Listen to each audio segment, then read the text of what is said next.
Cara yang paling baik untuk berterima kasih kepada leluhur kita adalah pertama, menjaga budaya.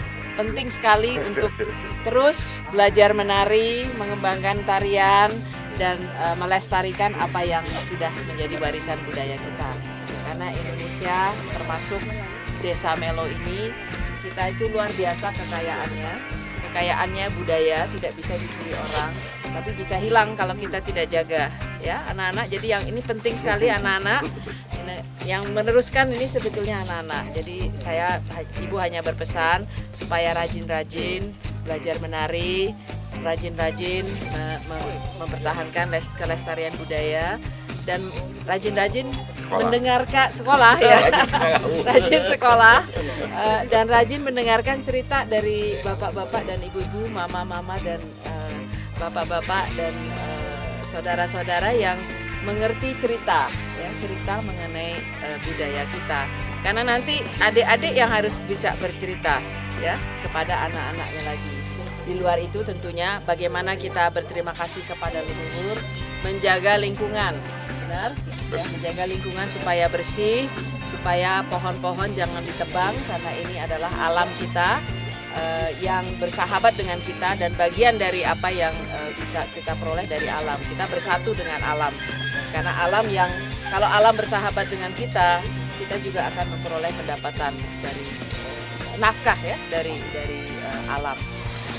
Apa sih formula pariwisata supaya berhasil?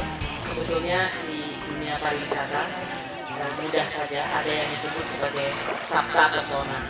Ada 7 hal yang harus dihasilkan dalam suatu tempat pariwisata. Tempatnya harus bersih, aman, tertib, sejuk, indah, ramah. Nah, ya. Kalau itu semua tercapai, maka seorang tamu yang datang ke tempat kita akan punya kenangan. Sebetulnya formulanya itu saja. Supaya seorang mempunyai kenangan, kenapa kita ingin tamu kita punya kenangan? Supaya dia balik lagi. Dan bukan hanya dia balik lagi, tapi dia bercerita ke teman-temannya. Saya punya kenangan indah atau berkesan atau apa. Datanglah ke tempat ini. Jadi formulanya mudah sekali. Nah, bagaimana bersih? Pertama mungkin bersih dan ramah kalau menurut saya. Yang lain juga bagian dari indah dan sejuk dan tertib dan aman. Itu semua juga penting. Tapi marilah kita mulai dengan bersih. Dan bagaimana itu berkelanjutan.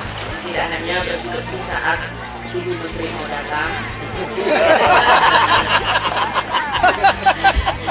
Kita mau setiap tempat wisata yang mendapat manfaat dari adanya tarung, adanya perkembangan pariwisata adalah komunitas yang ada di tempat.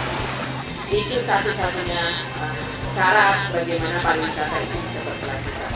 Dan di sini mengembangkan komunitas yang ada di wilayah wisata itu juga menjadi prioritas bagi kami, termasuk bagaimana kalau di sini saat ini adalah lebih banyak pekerjaan nelayan, bagaimana bisa mendapat pendapatan lain, apakah dari tenun, dari batik, dan membuat batik Manggarai, bukan lagi batik Solo, tapi batik Manggarai. Jadi bisa ada hal baru yang dikembangkan, juga kuliner, ya. Tamu perlu makan, perlu minum, ya. Jadi itu juga bisa menjadi bagian dari menambah pendapatan dari setiap wilayah yang mendapat kunjungan tamu.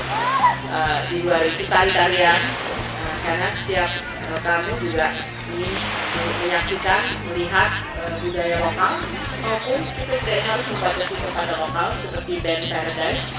Itu juga bagian dari bagaimana kita tamu-tamu kita juga variasi lah yang ingin didengar. Memeriahkan Sel Komodo, marilah kita karang lagu-lagu yang bisa tradisional, bisa dengan beat reggae, bisa dengan beat rock, bisa dengan beat macam-macam. Kementerian kami bukan hanya pariwisata, tapi ada kementerian dan saling menunjang.